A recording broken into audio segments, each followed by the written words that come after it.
Hello प्यारे विद्यार्थियों, आप सभी का आपके अपने YouTube channel SP classes Bikaner पर हार्दिक स्वागत है।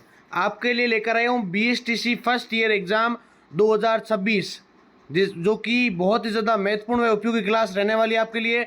और ये एक महा मैराथन क्लास है पेपर फर्स्ट की, जिसका सब्जेक्ट रहने वाला आपके बच्चे व बचपन, यानी जो चाइल्ड एंड चाइल्डहुड है वो उसका सब्जेक्ट रहने वाला है, जिसके अंदर प्रमुख रूप से अपने को जो भी टॉपिक एग्जाम के अंदर आने वाले होते हैं, जहां से क्वेश्चन पूछ जाते हैं, उस टॉपिक्स की प्लस साथ में उनके क्वेश्चन की चर्चा करने वाले हैं। तो क्लास को पूरा देखें और सभी विद्यार्थी क्लास को लाइक व जितने भी विद्यार्थी नए जुड़े वो चैनल को सब्सक्राइब जरूर करें, क्योंकि अगर आप सब्सक्राइब करेंगे, सपोर्ट करेंगे, तो आप इसी आधार पर हम अगले वीडियो भी आपके लिए अपलोड कर पाएंगे। तो शुरू करते हैं विद्यार्थियों। जो आपको नंबर दे रखा है, अगर जिसको भी पीडीएफ लेनी है, चाहे एक सब्जेक्ट की या ऑल सब्जेक्ट की, तो आप इन नंबरों पर मैसेज कर सकते हैं। ध्यान रखें, पीडीएफ फ्री नहीं है, नाम मात्र शुल्क रखा गया, उसके आधार पर आपको पीडीएफ अवेलेबल करवा दी जाएगी। तो आइए क्लास को शुरू करते हैं। सबसे पहला आपके लिए क्वेश्चन रहने वाला है कि बचपन की अवधारणा स्पष्ट कीजिए तथा बच्चों के संबंध में गिजुभाई, जॉन हॉल एवं एस नील के विचारों का वर्णन कीजिए। तो बहुत ही ज्यादा महत्वपूर्ण क्वेश्चन है और आपके लिए यूनिट फर्स्ट जो रहने वाली है वहां से क्वेश्चन उठाया गया है। तो बचपन मानव जीवन की वह प्रारंभिक अवस्था है जिसमें बालक का शारीरिक, मानसिक, संवेगात्मक, सामाजिक तथा नैतिक विकास तीव्र गति से यानी तेज गति से होता है। यह जीवन का सबसे संवेदनशील एवं महत्वपूर्ण काल माना जाता है। इस अवस्था में बालक अपने परिवेश से सीखता है, अनुभव प्राप्त करता है तथा अपने व्यक्तित्व का निर्माण करता है। आधुनिक दृष्टिकोण के अनुसार बालक को केवल एक छोटा वयस्क नहीं माना जाता, बल्कि उसकी अपनी आवश्यकताएं, रुचियां, क्षमताएं तथा विकास की विशिष्ट विशेषताएं मानी जाती है। विद्यार्थियों, नेक्स्ट आपके लिए भारतीय शिक्षाविद गिजुभाई बेद का, भारतीय शिक्षाविद है जिनका नाम क्या है, गिजुभाई बेद का। उन्होंने बालक केंद्रीय शिक्षा पर बल दिया था। विद्यार्थियों ध्यान रख लेना,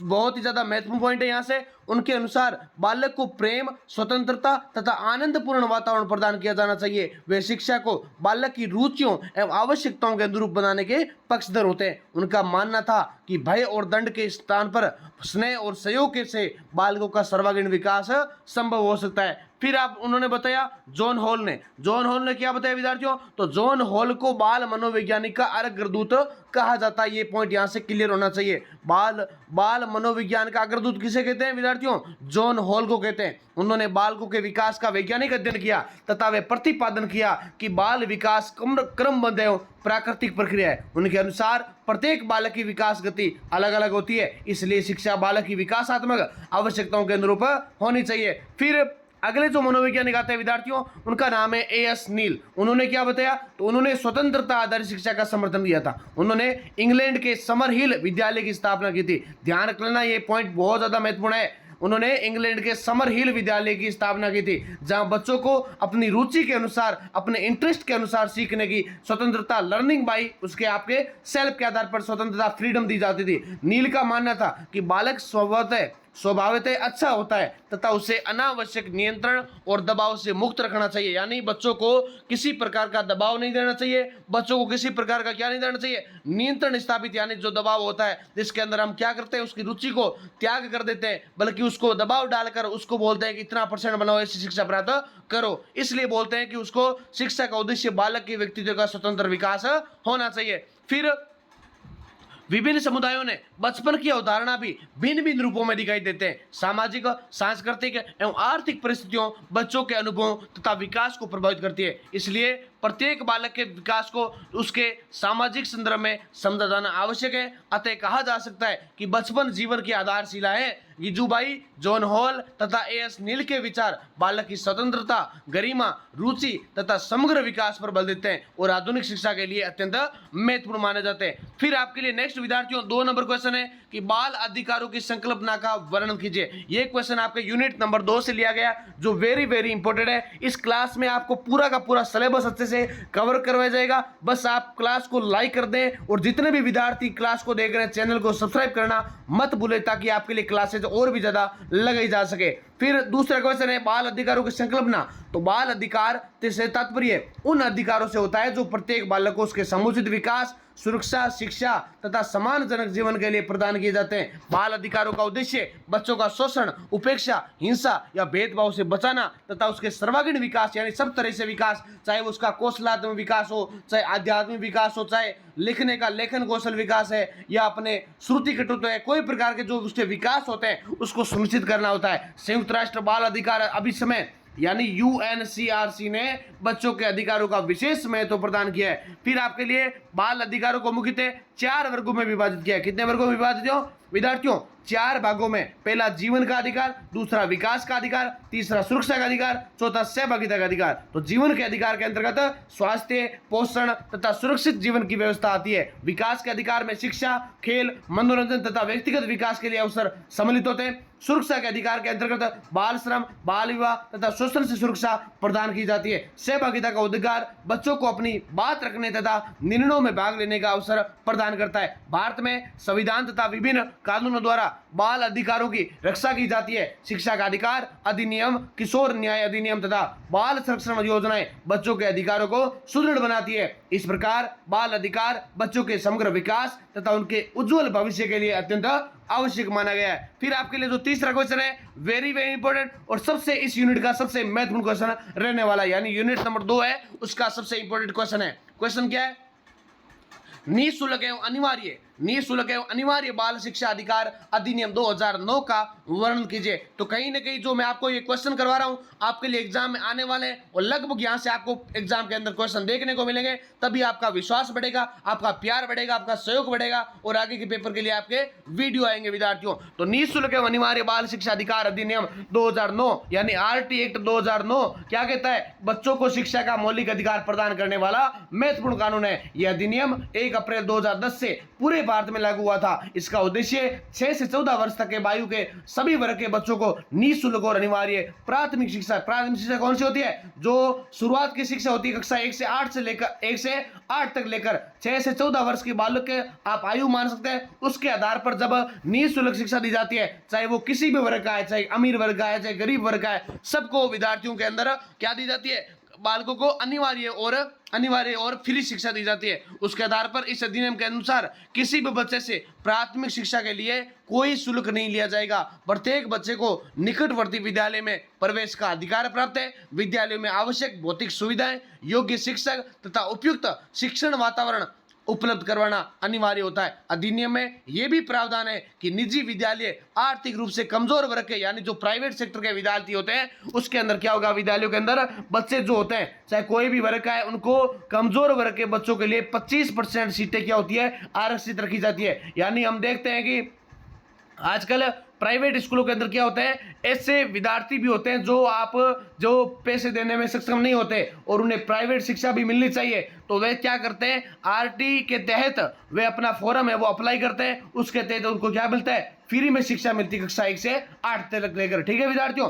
फिर उसके बाद बच्चों को शारीरिक दंड या मानसिक उत्पीड़न से संरक्षण प्रदान किया गया है। यानी कोई प्रकार का बच्चों को शारीरिक दंड जैसे डंडे से मारना या उसको मानसिक उत्पीड़न जैसे कि उनको पीटना, गाली गलौज करना, ऐसा बिल्कुल भी क्या किया गया है? अपराध माना गया है और उसे संरक्षण प्रदान किया गया विद्यार्थियों। नेक्स्ट आपके लिए इसके अतिरिक्त किसी भी बच्चे को प्रारंभिक शिक्षा पूर्ण होने तक अनुत्तीर्ण नहीं किया जा सकता। यह बहुत ज्यादा महत्वपूर्ण लाइन है, यानी किसी बच्चे को फेल नहीं किया जाएगा, यह ध्यान रख लेना। यह अधिनियम शिक्षा में समानता, सामाजिक न्याय तथा सार्वभौमिक शिक्षा को बढ़ावा देता है। इससे शिक्षा का प्रसार हुआ तथा समाज के वंचित वर्गों को बच्चों को गुणवत्तापूर्ण शिक्षा प्रदान करने का अवसर मिलता है। नेक्स्ट आपके लिए जो चौथा नंबर क्वेश्चन रहने वाला है कि राजस्थान में समेकित बाल संरक्षण योजना का महत्व स्पष्ट कीजिए। बात करें अगर समेकित बाल संरक्षण योजना की, तो समेकित बाल संरक्षण योजना इंटीग्रेटेड चाइल्ड प्रोटेक्शन स्कीम, पूरा नाम याद कर लेना, इंटीग्रेटेड चाइल्ड प्रोटेक्शन स्कीम,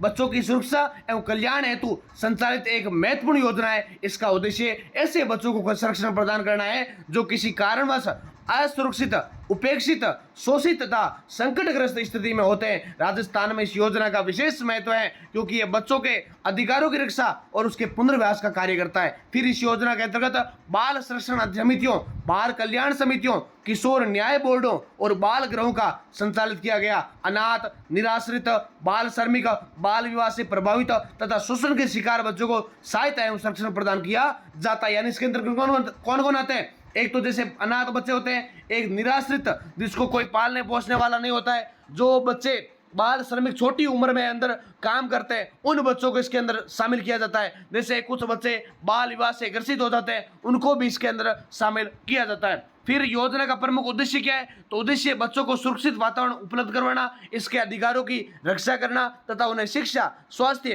तथा पुनर्वास की सुविधाएं प्रदान करना है। इसके माध्यम से बाल तस्करी, बाल श्रम, बाल विवाह तथा बाल शोषण जैसी समस्याओं की रोकथाम का प्रयास किया जाता है। समेकित बाल संरक्षण योजना बच्चों के समग्र विकास तथा सुरक्षित भविष्य के निर्माण में महत्वपूर्ण भूमिका निभाती है। ये योजना बाल अधिकारों की सशक्त बनाते हुए समाज में बाल हितैषी वातावरण विकसित करने में सहायक सिद्ध मानी जाती है। नेक्स्ट आपके लिए 5 नंबर क्वेश्चन है, बाल विकास की अवधारणा। नई यूनिट आ गई है।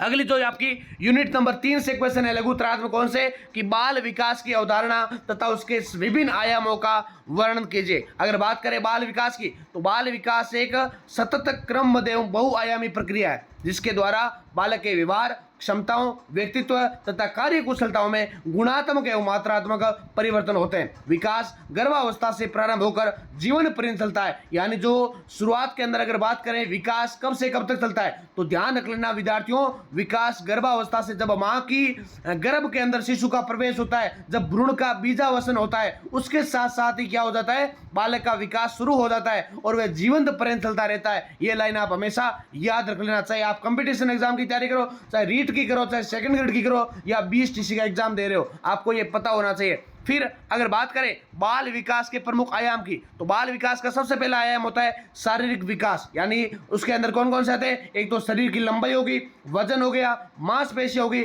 तथा अंगों का विकास होना, ये शारीरिक विकास के अंतर्गत आता है विद्यार्थियों। नेक्स्ट आपके लिए जो दूसरा आता है मानसिक या संज्ञानात्मक विकास। कौन है? मानसिक या संज्ञानात्मक विकास। तो इसके अंदर एक तो सोचने की, समझने की, तर्क करने की, बातचीत करने की, तर्क वितर्क करने की, समस्या समाधान करने की क्षमता का विकास किया जाता है। तीसरा पॉइंट है संवेगात्मक विकास। इसके अंदर भी क्या होता है? भावनाओं की अभिव्यक्ति एवं नियंत्रण का विकास किया जाता है विद्यार्थियों। चौथा पॉइंट है सामाजिक विकास, जो समाज में समायोजन एवं सामाजिक व्यवहार का विकास प्रारंभ किया जाता है। नेक्स्ट आपके लिए 5 नंबर पॉइंट कौन सा है?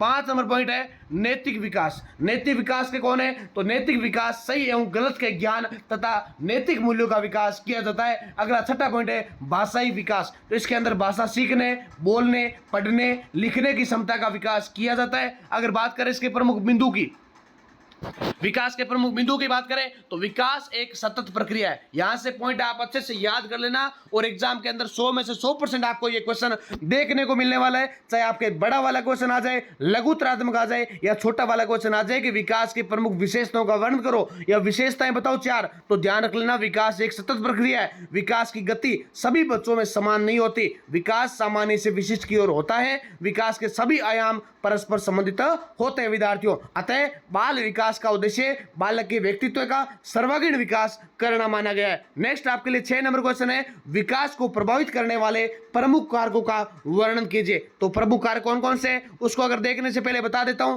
कि जिसको भी पीडीएफ लेनी है विद्यार्थियों, जिनको भी पीडीएफ लेनी है, नंबर दे रखा है, आप अभी क्लास देख रहे हैं तो आपके लिए बहुत ही ज्यादा महत्वपूर्ण ये नोट्स रहने वाले हैं। आपको जो जो सब्जेक्ट की लेनी है आप वो ले सकते हैं। नंबर आपको स्क्रीन पर दे रखा है। पीडीएफ फ्री नहीं है, बस मेहनत का नाम मात्र शुल्क लेते हैं क्योंकि तैयार करने में अंदर बहुत ज्यादा टाइम भी लगता है और उनको अच्छे से पीवाई के आधार तैयार किया जाता है ताकि एग्जाम के अंदर यहां से क्वेश्चन आए और आपके लिए हेल्पफुल और सबसे ज्यादा महत्वपूर्ण क्लास का काम करे। फिर बाल विकास अनेक जैविक एवं पर्यावरणीय कारकों से प्रभावित होता है। प्रत्येक बालक का विकास इन कारकों के संयुक्त प्रभाव का परिणाम होता है। अगर बात करें बाल विकास को या विकास को प्रभावित करने वाले प्रमुख कारक कौन कौन से, पहला कारक होता है वंशानुक्रम। सबसे ज्यादा इंपॉर्टेंट कारक होता है वंशानुक्रम, यानी बालक के शारीरिक एवं मानसिक गुणों का आधार वंशानुक्रम के आधार पर होता है। दूसरा है इन्वायरमेंट यानी पर्यावरण। तो परिवार, विद्यालय, समाज का जो प्रभाव होता है, आसपास का जो वातावरण होता है वो भी कहीं ना कहीं विकास को प्रभावित करता है और ये दोनों कारक है वो सबसे महत्वपूर्ण माने जाते हैं। तीसरा कारक है पोषण। क्या होता है, तो संतुलित आहार देना, अच्छा खाना देना शारीरिक एवं मानसिक विकास के लिए आवश्यक माना जाता है। चौथा पॉइंट है स्वास्थ्य, यानी अच्छा स्वास्थ्य विकास को प्रोत्साहित करता है। 5 नंबर पॉइंट है परिवार। परिवार कैसे काम करता है, तो परिवार का वातावरण बालक के व्यक्तित्व को प्रभावित करता है, वो भी आपको पता होना चाहिए। अगर परिवार के अंदर झगड़े हो रहे हैं, अगर माता पिता के अंदर तालमेल नहीं है, तो कहीं ना कहीं वो बच्चे का तालमेल का प्रभावित करता है, जिससे बच्चे का विकास अवरुद्ध हो सकता है। विद्यार्थियों यह ध्यान रख लेना। अगर स्वास्थ्य की बात करें, अगर बच्चे का अच्छा स्वास्थ्य नहीं होगा, उसका खान पान अच्छा नहीं होगा, अगर उसको अच्छा वातावरण इन्वायरमेंट उपलब्ध नहीं होगा, तो कहीं ना कहीं उसका विकास प्रभावित होगा, उसका अच्छा विकास नहीं हो पाएगा और वह कहीं ना कहीं विकास में अवरुद्ध बाधा उत्पन्न करेगा। विद्यार्थियों नेक्स्ट आपके लिए छठा पॉइंट है शिक्षा। तो शिक्षा बालक की क्षमताओं एवं प्रतिभाओं का विकास करता है। जब एक बालक कमजोर होता है, यानी एक पढ़ने के अंदर रुचि नहीं लेता और बिना अनपढ़ रह जाता है, और एक पढ़ा लिखा बालक है, तो कहीं ना कहीं पढ़े लिखे बालक का दिमाग ज्यादा चलता है और उसको विकास भी ज्यादा तेजी गति से होता है। विद्यार्थियों नेक्स्ट 7 नंबर पॉइंट है सामाजिक एवं आर्थिक स्थिति। तो संसाधनों की उपलब्धता विकास को प्रभावित करती है। अब जैसे मान लो एक नॉर्मल मिडिल क्लास के व्यक्ति होते हैं और एक मान लीजिए आप थोड़ा सा पैसे वाले व्यक्ति होते हैं, तो कहीं ना कहीं हम जानते हैं कि पैसे वाले जो व्यक्ति है या नॉर्मल जो व्यक्ति होते हैं, उनके पास संसाधन अधिक होंगे, सीखने के आयाम ज्यादा होंगे, उनके पास टेबलेट हो सकती है, मोबाइल फोन हो सकता है, स्मार्टफोन हो सकता है, लैपटॉप हो सकता है सीखने के लिए, लेकिन हमारे पास सीमित संसाधन उपलब्ध हो सकते हैं। तो ऐसा कहीं ना कहीं हमें प्रभावित करने के लिए उपयोगी हो सकता है। विद्यार्थियों ये सारी बातें आपको दिमाग के अंदर फिट कर लेनी, ताकि आपको क्वेश्चन गलत नहीं हो, आप अच्छे से लिख कर आए। जो बच्चा अपने खुद के हाथों से लिख कर आएगा, मतलब कहने का मतलब क्या है कि अपनी लैंग्वेज बना के अंदर लिख आएगा, वही बच्चे अच्छे परसेंट बनाता है। ये बात आप गांठ बंद के ध्यान कर लेना। फिर 8 नंबर पॉइंट है संस्कृति एवं परंपराएं, यानी व्यवहार एवं मूल्यों के विकास को दिशा दी जाती है। विद्यार्थियों अगला पॉइंट क्या है, अगला पॉइंट है प्रमुख बिंदुओं। अगला पॉइंट है प्रमुख बिंदुओं की बात करें तो वंशानुक्रम वातावरण दोनों महत्वपूर्ण है। उचित पोषण एवं स्वास्थ्य विकास की आधारशिला है। परिवार बालक का प्रथम विद्यालय होता है, माँ प्रथम गुरु होती है, ये ध्यान रख लेना। परिवार बालक का प्रथम विद्यालय कैसे, क्योंकि माँ ही सबसे पहले अपने बच्चे को सिखाती है कि बच्चे को कैसे बनाना है, बच्चे को क्या बनाना है, कौन सी शिक्षा देनी है, कैसा वातावरण उसका बनाना है। विद्यार्थियों और शिक्षा एवं समाज विकास को गति प्रदान करते हैं, ये बात भी आपको पता होनी चाहिए। फिर आपके लिए 7 नंबर क्वेश्चन कौन सा है, 7 नंबर क्वेश्चन है कि विकास की प्रमुख अवस्थाओं का वर्णन कीजिए। तो विकास की प्रमुख अवस्थाओं की बात करें तो मानव विकास विभिन्न अवस्थाओं से होकर गुजरता है। प्रत्येक अवस्था की अपनी विशेषताएं एवं विकासात्मक आवश्यकताएं होती है, वो आपको ध्यान होना चाहिए। विकास की अवस्थाएं सबसे महत्वपूर्ण है, आपको एक एक अवस्था याद होनी चाहिए, नाम याद होना चाहिए, अब एज याद होनी चाहिए, ठीक है। तो पहली आती है विकास की अवस्थाओं के अंदर बात करें विद्यार्थियों, पहली अवस्था है गर्भावस्था। गर्भावस्था कौन सी है, तो जन्म से पूर्व की अवस्था, जिसमें शारीरिक विकास की नींव रखी जाती है, जिसमें बीजासन किया जाता है, जिसमें बीज रोपण किया जाता है। अगर बात करें नर और मादा के अंदर जो बीजासन होता है उसके आधार पर गर्भावस्था की जाती है, उसके अंदर ही क्या होता है, विकास की अवस्था शुरू हो जाती है। विद्यार्थियों तभी कहते हैं विकास कहां से चलता है, तो विकास गर्भावस्था से लेकर जीवन पर्यंत चलने वाली एक अवस्था मानी जाती है। विद्यार्थियों दूसरा पॉइंट है शैशवावस्था, यानी 0 से लेकर 2 साल तक, 0 से लेकर 2 साल तक लेकर अगर बात करें तो तीव्र शारीरिक वृद्धि से और इंद्रियों का विकास होता है। जैसे 5 ज्ञानेंद्रिय होती है ना, आंख नाक कान जीभ, उसका क्या होता है, विकास होता है। तीसरा आता है प्रारंभिक बाल्यावस्था, जो कि 2 से 6 वर्ष तक होती है। भाषा, कल्पना, खेल एवं सामाजिक व्यवहार का विकास होना। ये जो आपको मैं शॉर्टली बता रहा हूं ना विद्यार्थियों, आगे जो इसके बाद में दीर्घ उत्तरात्मक क्वेश्चन है, जो अगर हो सकेगा तो इसमें करवा देंगे, वरना आप पीडीएफ लेकर अच्छे से पढ़ सकते हैं, उसके अंदर आपको डिटेल से वहां से समझाया हुआ है, अच्छे से पूरा का पूरा वहां पे लिखा हुआ है। विद्यार्थियों फिर आपके लिए चौथा पॉइंट कौन सा है, चौथा पॉइंट आता है उत्तर बाल्यावस्था, जो कि 6 से 12 वर्ष तक होती है। ये कौन सी अवस्था होती है, ये सीखने की, ये तर्क करने की, किसी से बात पूछने की, सामाजिक समायोजन की, यानी इसके अंदर क्या होता है, बालक अपने दोस्त बनाता है, बाहर निकलता है, विद्यालय जाता है, तो कहीं ना कहीं ये अवस्था बालक के सबसे ज्यादा महत्वपूर्ण भी मानी जाती है। विद्यार्थियों अगला पॉइंट आता है, अगला पॉइंट है सबसे इंपॉर्टेंट किशोर अवस्था। अगला पॉइंट कौन सा है, किशोर अवस्था। विद्यार्थियों 12 से 18 वर्ष लेकर, उसके अंदर इसको टीन एज भी कहते हैं, क्योंकि यहाँ पे क्या होता है, शारीरिक, मानसिक और संवेगात्मक परिवर्तनों का काल होता है। संवेगात्मक परिवर्तन कैसे होता है, तो इसके अंदर आप ध्यान रख लेना, संवेगात्मक का मतलब होता है अट्रैक्शन आना, यानी एक लड़की का लड़के के प्रति प्रेम होना या उसके प्रति अट्रैक्शन आना, ये जो होती है वो किशोर अवस्था के दौरान किया जाता है। वो भी एक परिवर्तन का काल होता है। इसके अंदर लड़कों के अंदर दाढ़ी मूछ आना, या लड़कियों की आवाज है वो थोड़ी हल्की कोमल बन जाना, लड़कों की आवाज भारी हो जाना, ये सब क्या होते हैं, किशोर अवस्था के अंदर परिवर्तन देखने को मिलते हैं। नेक्स्ट आता है इसके प्रमुख बिंदुओं की बात करें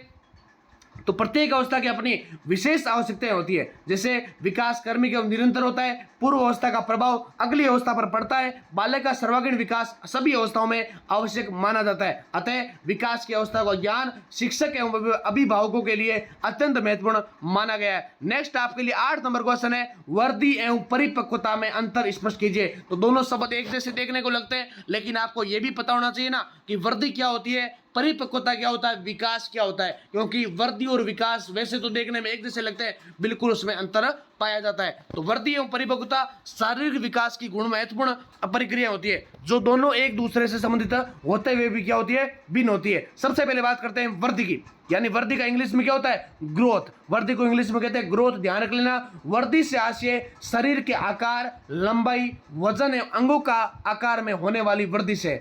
सरल भाषा में, आसान भाषा में लिखा हुआ है, आपके लैंग्वेज चाहे 1 वीक पढ़ रहे हो आप या कोई भी बुक पढ़ रहे हो, इतनी आसान भाषा में आपको वहां से परिभाषा देखने को नहीं मिलेगी। तभी बोलते हैं कि ये जो हमारे द्वारा जो भी कंटेंट तैयार किया जाता है वो एकदम सरल होता है, ताकि आपको अच्छे से याद भी हो जाए और एक मात्र सुनने से आपको अच्छे से अच्छा कवर मिल जाए। विद्यार्थियों, वर्दी क्या है याद कर लो, वर्दी से आशय शरीर के आकार, लंबाई, वजन एवं अंगों में होने वाले वृद्धि से, और ये मुख्यतः मात्रात्मक परिवर्तन होता है। ध्यान रख लेना, बिल्कुल सबसे इंपॉर्टेंट पॉइंट यहीं पे ध्यान रखना होता है, यानी ये मात्रात्मक परिवर्तन है। फिर होता है परिपक्वता। क्या होता है परिपक्वता? तो परिपक्वता से आशय शरीर एवं अंगों की कार्यात्मक क्षमता में होने वाले विकास से, वे गुणात्मक परिवर्तन से। और अगला पॉइंट आता है वृद्धि एवं परिपक्वता में अंतर। तो वृद्धि क्या है? वृद्धि मात्रात्मक परिवर्तन है, जबकि परिपक्वता गुणात्मक परिवर्तन है। फिर वृद्धि को मापा जा सकता है, परिपक्वता को सीधे नहीं मापा जा सकता। वृद्धि बाहरी परिवर्तन दर्शाती है, जबकि परिपक्वता कार्य क्षमता को दर्शाती है। वृद्धि पर वातावरण का प्रभाव अधिक पड़ता है, जबकि परिपक्वता मुख्यतः वंशानुगत से प्रभावित मानी जाती है। नेक्स्ट इसके प्रमुख बिंदुओं की बात करें तो वृद्धि एवं परिपक्वता दोनों विकास के पूरक होते हैं। दोनों के संतुलन से स्वस्थ विकास संभव होता है। परिपक्वता के बिना वृद्धि अधूरी मानी जाती है। नेक्स्ट आपके लिए 8 नंबर क्वेश्चन है, गामक विकास। सबसे इंपॉर्टेंट क्वेश्चन याद कर लेना, गामक विकास का अर्थ एवं विशेषताओं का वर्णन कीजिए। विद्यार्थियों, बहुत ज्यादा महत्वपूर्ण क्वेश्चन है। अभी तक भी जिसने अगर वीडियो को लाइक नहीं किया है और चैनल को सब्सक्राइब नहीं किया है, जल्दी से चैनल को सब्सक्राइब कर दें। अगर आप चाहते हैं कि आपके लिए आगे क्लासेस कंटिन्यू आए और आपके लिए ऐसे तैयारी हम करवाते रहें, तो आप चैनल को सब्सक्राइब करें। और आपके कॉलेज के जितने भी विद्यार्थी साथी आपसे जुड़े हुए हैं या कॉलेज का ग्रुप है, उनके अंदर ये क्लास जानी चाहिए। हर विद्यार्थी क्लास पहुंचनी चाहिए ताकि उनकी मदद हो सके। विद्यार्थियों, अब बात करें विद्यार्थियों गामक विकास सिद्धांत की, यानी जो मोरल स्किल होती है। तो गामक विकास से तात्पर्य शरीर की मांसपेशियों अंगों की गति तथा नियंत्रण से संबंधित विकास से माना गया है। इसके द्वारा बालक को चलना, दौड़ना, पकड़ना, लिखना तथा अन्य शारीरिक क्रियाएं सिखा जाता है। फिर गामक विकास की प्रमुख विशेषताएं कौन कौन सी होती है? तो अगर इसकी बात करें तो गामक विकास सिद्धांत की अगर विशेषताओं की बात करें तो इसके अंदर पहला पॉइंट है कि सिर से पैर की दिशा में विकास होता है। दूसरा पॉइंट है सामान्य से विशिष्ट क्रियाओं की ओर विकास होता है। तीसरा, विकास क्रमबद्ध एवं सतत होता है। चौथा पॉइंट है अभ्यास से गामक कौशल में वृद्धि होती है। प्रत्येक बालक की विकास गति भिन्न भिन्न हो सकती है। फिर अगला पॉइंट है कि गामक कौशल के प्रकार कौन कौन से? तो पहला होता है स्थूल गामक कौशल, जिसके अंदर चलना, दौड़ना, कूदना माना जाता है। और दूसरा आता है सूक्ष्म गामक कौशल विकास। कौन सा है? सूक्ष्म गामक कौशल विकास, जिसके अंदर क्या होता है? लिखना, चित्र बनाना, वस्तु पकड़ना, ये सब शामिल होता है। आपको ध्यान होना चाहिए, अंगुलियों की सहायता से की जाने वाली जो भी गतिविधियां होती है वो किसके अंदर आती है? सूक्ष्म गामक कौशल के अंदर आती है। जैसे अगर हम लिखते हैं या चित्र बनाते हैं तो सारा का सारा अंगुलियों से बनाते हैं। ये याद कर लेना, ठीक है। फिर अगर बात करें जो शरीर की मांसपेशियों की सहायता से, ऐसे आपको याद करना है ट्रिक के माध्यम से, यानी जो शरीर की मांसपेशियों से, जैसे अगर हम चल रहे हैं, पैरों का जोर लग रहा है, मांसपेशियां चल रही है, वो हो गया स्थूल। अगर हम दौड़ रहे हैं तो उसके अंदर भी मांसपेशियों की सहायता से कार्य हो रहा है। फिर अगर बात करें कूद रहे हैं तो वो भी मांसपेशियों की सहायता से कार्य हो रहा है। अब इसके मुख्य बिंदु कौन से? तो गामक विकास आत्मनिर्भरता बढ़ाता है, जबकि खेल एवं व्यायाम से गामक कौशल विकसित होते हैं। शारीरिक विकास का आधार गामक विकास माना जाता है। इसके बाद भी आपको ध्यान होना चाहिए कि एक तो वस्तु के बारे में सोचना, जैसे या मान लो वस्तु को पकड़ने की कोशिश करना, ये सब इसके अंदर शामिल होता है। फिर विद्यार्थियों अगला क्वेश्चन आपके लिए रहने वाला है, शारीरिक विकास को प्रभावित करने वाले कारकों का वर्णन कीजिए। तो शारीरिक विकास कौन कौन से, उसको प्रभावित करने वाले कारक कौन कौन से? तो शारीरिक विकास अनेक आंतरिक एवं बाह्य कारकों से प्रभावित होता है। इन कारकों का बालक की वृद्धि एवं स्वास्थ्य पर प्रत्यक्ष प्रभाव पड़ता है। और बात करें प्रमुख कारक की, तो इसके अंदर पहला होता है वंशानुक्रम, लंबाई, रंग, शारीरिक संरचना आदि पर प्रभाव होना। दूसरा पोषण, संतुलित भोजन शारीरिक विकास का आधार है। तीसरा स्वास्थ्य, रोग एवं कुपोषण विकास को बाधित करते हैं। व्यायाम एवं खेलकूद तो बच्चे को मजबूत एवं सक्रिय बनाते हैं। पर्यावरण, स्वच्छ एवं सुरक्षित वातावरण विकास में सहायक होता है। अगला है छठा पॉइंट है अंतःस्रावी ग्रंथियां यानी हार्मोन शारीरिक विकास को नियंत्रित करते हैं। निद्रा एवं विश्राम तो पर्याप्त नींद वृद्धि के लिए आवश्यक है। आर्थिक एवं सामाजिक स्थिति संसाधनों की उपलब्धता विकास को प्रभावित करती है। फिर इसका मुख्य बिंदु कौन सा है? तो संतुलित विकास एवं स्वास्थ्य शारीरिक विकास के आधार होते हैं। खेल कूद एवं व्यायाम विकास को गति देते हैं। सकारात्मक विकास वातावरण स्वस्थ विकास को प्रभावित करते हैं। वंशानुक्रम एवं वातावरण दोनों का समान महत्व माना गया है। अगर हम इसके निष्कर्ष की बात करें तो शारीरिक विकास विभिन्न कारकों के समन्वित प्रभाव का परिणाम होता है और बालक के समग्र विकास की नींव प्रदान करता है। क्या करता है विद्यार्थियों? नींव प्रदान करता है। नेक्स्ट आपके लिए अगला क्वेश्चन है 10 नंबर की संवेगात्मक विकास क्या है? संवेगों के विकास, नियंत्रण एवं बाल विकास में उसकी भूमिका का वर्णन कीजिए। तो हम किसकी बात करें विद्यार्थियों? संवेगात्मक विकास की बात करें तो आपको इसके बारे में कौन कौन से पॉइंट ध्यान रखने हैं? तो पहला तो आपको ध्यान होना चाहिए कि संवेगात्मक विकास से तात्पर्य तो बालक की भावनाओं, अनुभूतियों तथा उन्हें व्यक्त करने एवं नियंत्रण करने की क्षमता के विकास से होता है। संवेग मानव व्यवहार का महत्वपूर्ण अंग माना जाता है। बालक जन्म के समय कुछ मूलभूत संवेगों के साथ जन्म लेता है, परंतु आयु बढ़ने के साथ साथ उसके अंदर परिपक्वता एवं नियंत्रण विकसित हो जाता है। जिसके अंदर प्रमुख संवेगों के अंदर बात करें, प्रेम हो गया, भय हो गया, क्रोध हो गया, प्रसन्नता, ईर्ष्या, घृणा, आश्चर्य तथा सहानुभूति शामिल होता है। जबकि बात करें प्रारंभिक अवस्था में बालक अपने संवेगों को नियंत्रण नहीं कर पाता, किंतु परिवार, विद्यालय एवं सामाजिक अनुभवों के माध्यम से उसमें नियंत्रण विकसित होते हैं। जैसे प्रेम होता है तो छोटी उम्र के अंदर बच्चे नहीं कर पाते, अपने माता पिता से, अपने भाई बहनों से करते हैं। भय नाम की चीज छोटे बच्चों के अंदर नहीं होती है, वो धीरे धीरे जैसे जैसे सीखता है उसके अंदर आता जाता है। क्रोध भी एक ऐसी चीज है, प्रसन्नता हो गई, ईर्ष्या हो गई, वो भी बड़ा होकर सीखता है बालक। इस प्रकार से ऐसे कुछ कारक हैं जो आगे जाकर चलते हैं, चाहे वो वंशानुक्रम के आधार पर हो, चाहे वातावरण के आधार पर हो, चाहे सामाजिक परिवेश के आधार पर उसको निर्धारित बना दी जाते हैं।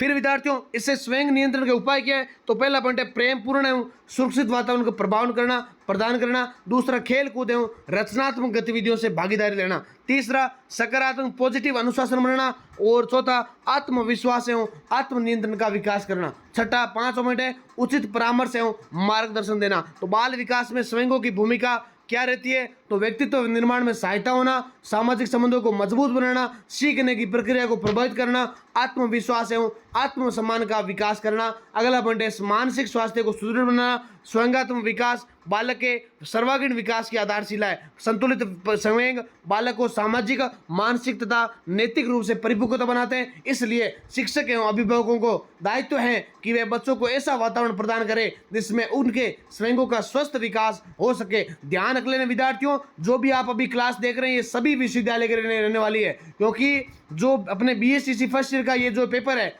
बच्चे और बचपन, ये लगभग आपके सभी यूनिवर्सिटी के अंदर सेम सिलेबस है। चाहे वो महाराजा गंगा सिंह यूनिवर्सिटी हो, चाहे जैन यूनिवर्सिटी हो, राजस्थान यूनिवर्सिटी हो, शेखावटी हो, मत्स्य हो, या कोई भी राजस्थान की यूनिवर्सिटी है, या हरियाणा यूनिवर्सिटी, या पंजाब की, या चंडीगढ़, या उत्तर प्रदेश की लखनऊ की, या अपने अमोला है, अकोला है, ठीक है, आपके कोई भी कहीं के भी यूनिवर्सिटी, तो आपके लिए क्लास बहुत ज़्यादा महत्वपूर्ण रहने वाली है। फिर आपके लिए नेक्स्ट क्वेश्चन है कोहलबर्ग के नैतिक विकास सिद्धांत का वर्णन कीजिए। कौन सा सिद्धांत आ गया? नैतिक विकास सिद्धांत, जो कि महत्वपूर्ण माना गया। क्या माना गया? बहुत ही ज्यादा महत्वपूर्ण माना गया विद्यार्थियों। तो लॉरेंस कोहलबर्ग ने नैतिक विकास का एक महत्वपूर्ण सिद्धांत प्रस्तुत किया था। उन्होंने बताया कि बालक का नैतिक विकास विभिन्न चरणों में होता है तथा सही और गलत की समझ धीरे धीरे विकसित होती रहती है विद्यार्थियों। उसमें कोहलबर्ग ने नैतिक विकास को 3 स्तरों एवं 6 अवस्थाओं में विभाजित किया था। अब पहला 3 अवस्थाएं कौन कौन सी है? पहला पॉइंट है पूर्व परंपरागत स्तर, तो इसको इंग्लिश में भी याद होना चाहिए, क्योंकि हिंदी में थोड़ा कंफ्यूजन हो सकता है परंपरागत और पूर्व परंपरागत में, जबकि इंग्लिश में क्या है, pre conventional level. Pre conventional level, तो पहला पॉइंट इसके अंदर दंड एवं आज्ञा पालन अवस्था। दंड और आज्ञा पालन, बालक दंड से बचने के लिए नियमों का पालन करता है। जैसे मान लो छोटा बच्चा होता है ना, वो क्या करता है, अगर उसको मान लेते डर लगता है कि अगर मैंने ऐसा कर दिया या मान लो ऐसा कार्य कर दिया तो मुझे दंड मारेंगे, या मामा या मम्मी पापा उसको मेरे थप्पड़ डाल सकते हैं, वे क्या करता है, बालक अपने कुछ नियमों का पालन करता है। दूसरा पॉइंट है व्यक्तिगत लाभ अवस्था। बालक वही कार्य करता है जिससे उसे लाभ होता है। जैसे आपने देखा होगा कि जब बालक को हम दुकान भेजते हैं कि बेटा जाके ये सामान लेके आना है, तो वो क्या बोलता है, मम्मा मैं 5 रुपए या 10 रुपए मैं भी रखूंगा। तो वो क्या करता है, अपना लाभ देखता है। अगर वो लगता है कि घर में ये काम करना है तो पहले अपनी इच्छा बनवाता है कि मेरे को अगर मैंने ये काम किया है तो मुझे पहले आप ये करके दोगे, या मुझे मारोगे नहीं, या मैंने अगर ये काम किया तो मुझे ये वापस ये मिलेगा। इसलिए क्या बोलते हैं, व्यक्तिगत लाभ अवस्था की मानी जाती है। फिर बात करते हैं दूसरा पॉइंट इसके अंदर परंपरागत स्तर की। तो इसके अंदर क्या होता है, अच्छा बालक अवस्था। बालक दूसरों की प्रशंसा प्राप्त करने के लिए अच्छा व्यवहार करता है। अब वो अवस्था कब आती है, जब आपने देखा होगा कि घर में मेहमान आते हैं, चाचा आते हैं, बुआ आती है या फूफा आता है, कोई भी आता है, तो बच्चा क्या करता है, उनसे पैर छूता है। माता पिता बोलते हैं कि बच्चा जाके उसके पैर छुओ ताकि वो लगता है कि प्रशंसा मिले। या क्लास के अंदर क्या करता है, जब वो 6ठी या 5वीं क्लास के अंदर, 4थी क्लास के अंदर होता है, तो बच्चा अच्छे नंबर लाता है ताकि उसे क्लास के स्टूडेंट है या टीचर उसकी प्रशंसा करे, ताकि उसको और भी ज़्यादा आनंद लगे, अच्छा व्यवहार वो दूसरों के साथ कर सके। अगला पॉइंट इसके अंदर कानून एवं व्यवस्था। कानून एवं व्यवस्था, नियमों एवं सामाजिक व्यवस्था का पालन करना आवश्यक समझता है। तो इसके अंदर भी आपने देखा होगा कि समाज के अंदर जब वो बालक बड़ा हो जाता है, जब वयस्क हो जाता है, तो उसे भी नियम कायदे कानूनों का पालन करना पड़ता है, वो की सामाजिक अवस्था मानी जाती है। फिर अगला पॉइंट है पर उत्तर परंपरागत यानी post conventional level. Post conventional level के अंदर क्या ध्यान रखना है, सामाजिक अनुबंधन अवस्था। व्यक्ति समाज के कल्याण और न्याय को महत्व देता है, वो समाज के अंदर ढल जाता है। यानी समाज जब जैसा कहता है, अगर खुद की इच्छाएं होती है तो वो समाज के आधार पर निर्धारित होती है। जब वह सोच लेता है कि मुझे ये कार्य करना है लेकिन समाज को इससे नुकसान हो सकता है, समाज के अंदर मेरी गलत धारणा जा सकती है, गलत समाज को मैसेज जा सकता है, तो वह समाज के आधार पर अपने निर्णय बदल लेता है, समाज के लिए प्रति कार्य करता है। समाज के अंदर अगर किसी चंदे की जरूरत होती है तो वह व्यक्ति उसको उपलब्ध करवाता है। ये होता है सामाजिक अनुबंधन अवस्था। विद्यार्थियों, आपको इसीलिए एक चीज समझा रहा हूं ताकि आपको एग्जाम के अंदर कहीं भी परेशानी नहीं हो, तभी बोल रहा हूं वीडियो को लाइक कर दीजिए। इतनी मेहनत से आपके लिए अच्छा कंटेंट बना रखा और आपके लिए उपलब्ध करवा रहा हूं, तो आप क्लासेस को लाइक करें और कंटेंट को सब्सक्राइब करें। फिर आपके लिए दूसरा पॉइंट है सार्वभौमिक नैतिक विकास सिद्ध अवस्था, यानी व्यक्ति मानवता, न्याय एवं नैतिक मूल्यों के आधार पर निर्णय लेता है। अगला पॉइंट है सिद्धांत की विशेषता, यानी जो नैतिक विकास सिद्धांत है लॉरेंस कोहलबर्ग का, उसकी विशेषता क्या है, तो नैतिक विकास प्रारंभिक प्रक्रिया होती है। विकास विभिन्न चरणों से होता है, प्रत्येक अवस्था पिछली अवस्था पर आधारित होती है। नैतिक निर्णय लेने में क्षमता आयु के साथ विकसित होती है। अगला है शैक्षिक महत्व है।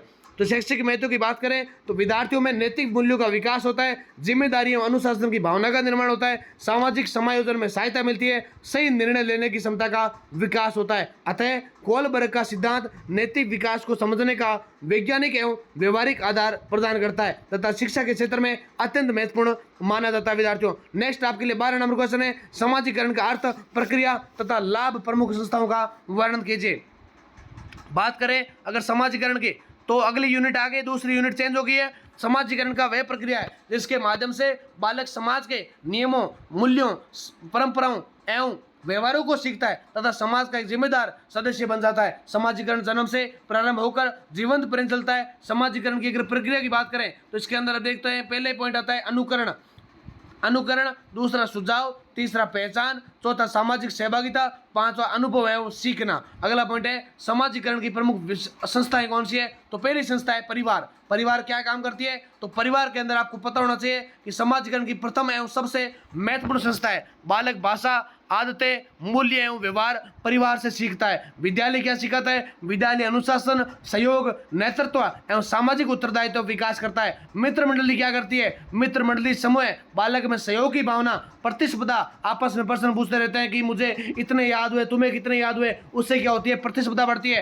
बालकों में होड़ लगती है कि मैंने 10th के अंदर 90% बनाए, इस बार मैं तुमसे ज़्यादा बनाऊंगा, 94 बनाऊंगा। ऐसी प्रतिस्पर्धा, ऐसी होड़ लगती है। सामाजिक समायोजन की भावना, यानी समाज के अंदर कैसे रहना है, दूसरे व्यक्तियों के अंदर, अपने परिवार के अलावा जब हम बाहर निकलते हैं जो अलग अवस्था आती है, उसके अंदर भी सहयोग की भावना विकसित होती है विद्यार्थियों।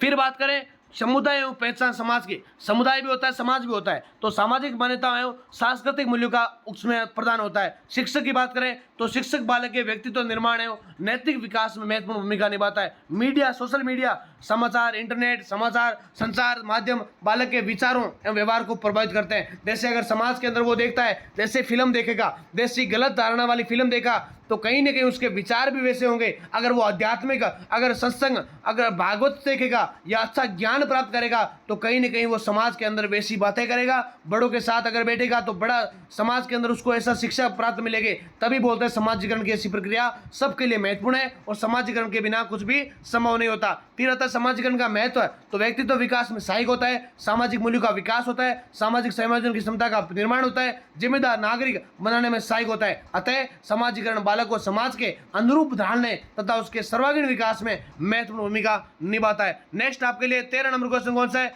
जेंडर आधारित समाजीकरण तथा बालकों पर विपरीत परिस्थितियों का प्रभाव वर्णन कीजिए। यह भी क्वेश्चन बहुत ज्यादा महत्वपूर्ण है, इसको ध्यान से देखें, क्लास को पूरा देखें, और आपको लास्ट क्लास को देखनी, क्योंकि लास्ट के अंदर आपको छोटे वाले प्लस आपको दीर्घ उत्तरात्मक क्वेश्चन भी करवाए जाएंगे। जेंडर आधारित समाजीकरण वह प्रक्रिया होती है जिसके माध्यम से बालक एवं बालिकाएं समाज में स्त्री एवं पुरुष से संबंधित भूमिकाएं या अपेक्षाएं व्यवहार सीखते हैं। परिवार, विद्यालय, समाज एवं मीडिया इस प्रक्रिया को प्रभावित करती है। समाज में प्राय लड़कों एवं लड़कियों के लिए अलग अलग अपेक्षाएं निर्धारित की जाती है। इसमें कई बार असमानता एवं भेदभाव की स्थिति उत्पन्न हो जाती है। आधुनिक शिक्षा समान अवसर एवं लैंगिक समानता पर बल देती है। अगर बात करें जेंडर विकास को प्रभावित करने वाले कार्य कौन कौन से, पहला होता है परिवार, दूसरा विद्यालय, तीसरा मित्र समूह, चौथा मीडिया, पांचवा होता है सामाजिक एवं सांस्कृतिक परंपराएं। बालकों पर विपरीत परिस्थितियों का गहरा प्रभाव पड़ता है, जिसके अंदर अनाथालय, झुग्गी झोपड़ी, फुटपाथ, बाल श्रम, हिंसा, पारिवारिक कलह जैसी परिस्थितियां बाल विकास को प्रभावित करती है। अगर बात करें विपरीत परिस्थितियों के प्रभाव की, तो आत्मविश्वास में कमी होना, मानसिक तनाव एवं भय होना, या इसके साथ साथ सामाजिक समायोजन में कठिनाई आना, शिक्षा से वंचित होना, असुरक्षा एवं हीन भावना का विकास होना, व्यक्तित्व विकास में बाधा होना। शिक्षक की भूमिका होनी चाहिए इसके अंदर, एक तो संवेदनशील व्यवहार करना, प्रोत्साहन एवं सहयोग देना, समान अवसर प्रदान करना, सकारात्मक पॉजिटिव इन्वायरमेंट बनाना, जेंडर समानता एवं अनुकूल वातावरण बालकों के स्वस्थ एवं संतुलित विकास के लिए अत्यंत आवश्यक मानी जाती है। अगला 14 नंबर क्वेश्चन है, अवलोकन विधि का अर्थ, प्रकार, चरण तथा सीमाओं का वर्णन कीजिए। तो अवलोकन विधि बच्चों के अध्ययन की एक महत्वपूर्ण वैज्ञानिक विधि है। इसमें बालक के व्यवहार का प्रत्यक्ष एवं व्यवस्थित निरीक्षण किया जाता है तथा इसके आधार पर निष्कर्ष निकाले जाते हैं। अवलोकन के अगर प्रकार की बात करें, पहला पॉइंट है सहभागी अवलोकन, दूसरा असहभागी अवलोकन, तीसरा औपचारिक अवलोकन, चौथा अनौपचारिक अवलोकन। या अवलोकन के अगर चरण की बात करें तो उद्देश्य निर्धारण, अवलोकन की योजना बनाना, व्यवहार का निरीक्षण करना, तथ्यों एवं अभिलेखन का कार्य करना, विश्लेषण का निष्कर्ष निकालना। अवलोकन के लाभ विद्यार्थी कौन कौन से, तो वास्तविक व्यवहार का अध्ययन करना, सरल एवं उपयोगी विधि बनाना, बालक के प्राकृतिक व्यवहार की जानकारी। तो अवलोकन की अगर सीमाओं की बात करें तो अधिक समय लगता है, पर्यवेक्षक के पूर्वाग्रह का प्रभाव पड़ सकता है, सभी व्यवहारों का अवलोकन संभव नहीं होता। विद्यार्थियों क्या नहीं होता है, सभी अवलोकन का व्यवहार संभव नहीं होता है। तो निष्कर्षों की विश्वसनीयता प्रभावित हो रही है। शैक्षिक महत्व की अगर बात करें तो बालक की रुचियों एवं समस्याओं का ज्ञान होना आवश्यक है, व्यक्तिगत विभिन्नताओं की पहचान होना आवश्यक है, उचित शिक्षण योजना बनाने में सहायता। अतः अवलोकन विधि बालकों के व्यवहार में एवं व्यक्तित्व को समझने की अंततः प्रभावी विधि मानी जाती है। नेक्स्ट आपके लिए 15 नंबर क्वेश्चन है, साक्षात्कार विधि एवं जीन पियाजे की नैदानिक क्लिनिकल विधि का वर्णन कीजिए। तो साक्षात्कार विधि बच्चों के अध्ययन की एक महत्वपूर्ण विधि है, जिसमें बालक से प्रत्यक्ष बातचीत करके उनके विचारों, भावनाओं एवं अनुभवों की जानकारी प्रदान की जाती है। यह विधि बालक के अतिरिक्त आंतरिक व्यवहार को समझने में सहायक साबित होती है। साक्षात्कार के अगर प्रकार की बात करें तो संरचित साक्षात्कार, असंरचित साक्षात्कार या व्यक्तिगत साक्षात्कार देखने को मिलती है। इसके साथ साथ समूह साक्षात्कार, साक्षात्कार के अगर चरण की बात करें तो इसके अंदर इंटरव्यू के अगर चरण आते हैं तो उद्देश्य निर्धारण, प्रश्नों की तैयारी, साक्षात्कार का संचालन, उत्तरों का अभिलेखन, विश्लेषण एवं निष्कर्ष। तो जीन पियाजे ने बच्चों की सोच एवं मानसिक विकास के अध्ययन के लिए नैदानिक विधि का प्रयोग किया, जिसमें बालक से प्रश्न पूछकर उसके उत्तरों एवं तर्कों का विश्लेषण किया जाता है विद्यार्थियों।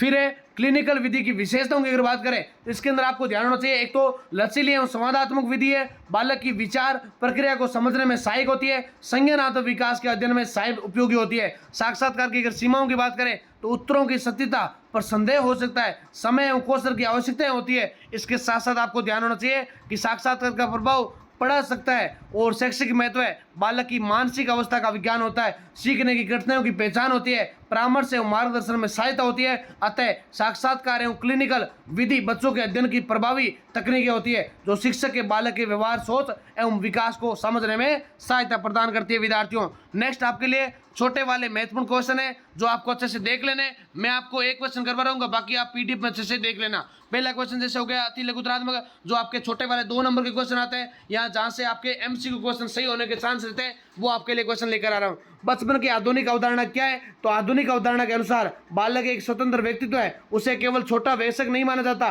बल्कि उसकी रुचियों, आवश्यकताओं, क्षमताओं तथा अधिकारों का सम्मान किया जाता है। आधुनिक शिक्षा बालक के अंदर शिक्षण, स्वतंत्रता, रचनात्मकता एवं सर्वांगीण विकास पर बल देती है विद्यार्थियों। दूसरा पॉइंट है गिजुभाई बेदका के शैक्षिक विचार लिखिए। तो गिजुभाई बेदका ने बालक के अंदर शिक्षा का समर्थन किया। उसके अनुसार शिक्षा भयमुक्त, आनंददायक तथा बालक की रुचियों पर आधारित होती है। वे प्रेम, स्वतंत्रता एवं स्वानुशासन को शिक्षा का आधार मानता है। इसका उद्देश्य बालक के प्राकृतिक विकास को प्रभावित करना होता है। तीसरा क्वेश्चन है कि एएस नील का शिक्षा दर्शन स्पष्ट कीजिए। तो एएस नील ने स्वतंत्रता आधारित शिक्षा का समर्थन किया। उनका मानना था कि बालक स्वभाव से अच्छा होता है, शिक्षा का उद्देश्य परीक्षा में नहीं बल्कि बालक के व्यक्तित्व का विकास होना चाहिए। उन्होंने समर हिल विद्यालय में स्वतंत्र एवं लोकतांत्रिक वातावरण प्रदान किया था। अगला चौथा क्वेश्चन है कि जॉन हॉल का बाल विकास में योगदान बताइए। तो जॉन हॉल को बाल मनोविज्ञान का जनक कहा जाता है। उन्होंने बालकों के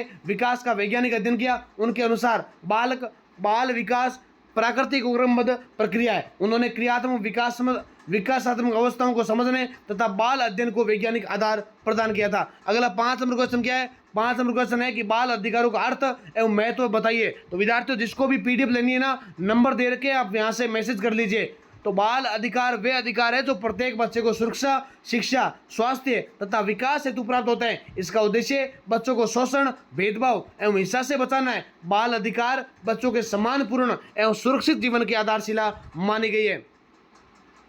फिर आपके लिए अगला 6 नंबर क्वेश्चन है शिक्षा का अधिकार अधिनियम 2009 क्या है? तो शिक्षा का अधिकार अधिनियम 2009 के अनुसार 6 से 14 वर्ष तक के प्रत्येक बच्चे को निःशुल्क एवं अनिवार्य शिक्षा प्रदान करने का अधिकार होगा। यह अधिनियम शिक्षा में समान अवसर, गुणवत्तापूर्ण शिक्षण एवं बाल अनुकूल वातावरण सुनिश्चित करना माना गया है। नेक्स्ट आपके लिए 7 नंबर क्वेश्चन है बाल संरक्षण की आवश्यकता क्यों है? तो बाल संरक्षण बच्चों को शोषण, हिंसा, बाल श्रम, बाल विवाह एवं अपेक्षा से बचाने के लिए आवश्यक है। यह बच्चों के अधिकारों की रक्षा करता है तथा उन्हें सुरक्षित, सम्मानजनक एवं विकासोन्मुख वातावरण प्रदान करने में सहायता देता है। अगला 8 नंबर क्वेश्चन है कि राजस्थान में समेकित बाल संरक्षण योजना का उद्देश्य लिखिए। इस योजना का उद्देश्य संकटग्रस्त, अनाथ, अपेक्षित तथा शोषित बच्चों को सुरक्षा पुनर्विकास प्रदान करना है। इसके माध्यम से बाल अधिकारों की रक्षा, शिक्षा, स्वास्थ्य एवं सामाजिक सुरक्षा सुनिश्चित की जाती है। बाल विकास से क्या अभिप्राय है? तो बाल विकास वे सतत प्रक्रिया है जिसके द्वारा बालक के शारीरिक, मानसिक, सामाजिक, स्वयंगात्मक एवं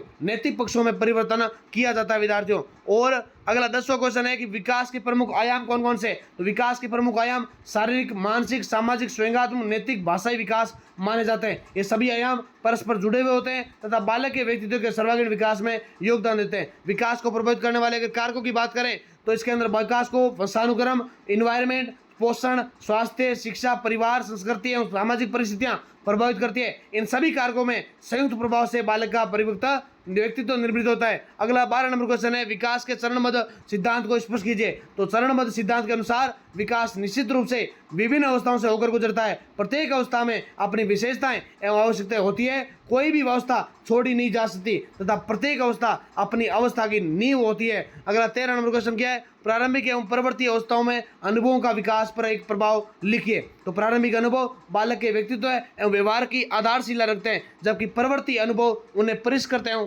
विकसित करता है विद्यार्थियों। दोनों प्रकार के अनुभव बालक के सामाजिक, मानसिक एवं स्वयंगात्मक विकास को प्रभावित करता है। अगला 14 नंबर क्वेश्चन क्या है, वृद्धि एवं विकास में अंतर स्पष्ट कीजिए। तो वृद्धि शरीर के आकार, लंबाई, वजन में होने वाला मात्रात्मक परिवर्तन है, जबकि विकास गुणात्मक एवं व्यापक परिवर्तन की प्रक्रिया है। विकास में शारीरिक, मानसिक, सामाजिक एवं स्वयंगात्मक सभी पक्ष के सम्मिलित माने जाते हैं विद्यार्थियों। अगला 15 नंबर क्वेश्चन कौन सा है कि परिपक्वता का अर्थ बताइए। परिपक्वता वे प्रक्रिया है जिसके द्वारा बालक एवं मानसिक शक्तियां पूर्ण कार्य क्षमता प्रदान करती है और ये मुख्यतः वंशानुगत पर आधारित होती है तथा विकास को दिशा प्रदान करती है। 16 नंबर क्वेश्चन है, गामक विकास क्या है। गामक विकास से आशय शरीर की गति, मांसपेशियों के नियंत्रण में, इसके अंतर्गत चलना, दौड़ना, कूदना, लिखना तथा वस्तु को पकड़ना जैसी क्रियाओं का विकास शामिल माना जाता है। तो विद्यार्थियों इस क्लास के अंदर अब इतनी बात करेंगे, बाकी आपके लिए जो इस पीडीएफ के अंदर है ना, दीर्घ उत्तरार्थ भी है और छोटे वाले क्वेश्चन और भी ज्यादा पढ़े अभी तक, बाकी आप पढ़ लेना। 70 से 75 पेज के अंदर पूरा का पूरा पीडीएफ अच्छे से कवर किया गया है, जिसके अंदर आपका पूरा सिलेबस कवर है। आप अगर 1 से 2 बार पढ़ लेंगे तो आपका पेपर बहुत ही बेस्ट जाने वाला है। इस क्लास को आप अपने विद्यार्थियों के साथ शेयर करना और साथ में जिसको भी देखो गेस्ट पेपर आते हैं एग्जाम में, यानी वहां पे आपको मोस्ट इंपोर्टेंट क्वेश्चन डाले जाएंगे, तो उसके लिए आप कमेंट पिन किया हुआ है, वहां पे आप व्हाट्सएप चैनल की लिंक लगा रखी आप ज्वाइन कर लेना, ताकि आपको क्लास की अपडेट और वहां से पीडीएफ नोट्स के अपडेट और साथ में आपको गेस्ट पेपर वहां से मिल जाएंगे। और साथ साथ में आप अगर कमेंट से मिलते हैं तो ठीक है, नहीं तो डिस्क्रिप्शन के अंदर व्हाट्सएप चैनल की लिंक डाल रखी है, वहां से आप ज्वाइन कर देना। लेकिन ध्यान रहे, वीडियो को सभी विद्यार्थी लाइक करें और चैनल को ज़्यादा से ज़्यादा विद्यार्थी सब्सक्राइब करें और शेयर अपने कॉलेज के ग्रुप में अपने साथियों के साथ जरूर करें। ये क्लास सभी विश्वविद्यालय के विद्यार्थियों के लिए, चाहे वो एमजीएसयू विद्यार्थी है या कोई भी विद्यार्थी है, उन सब के लिए क्लास सबसे ज़्यादा महत्वपूर्ण रहने वाले। इसी के साथ जय हिंद, जय Bharat, Vande Mataram, all the best.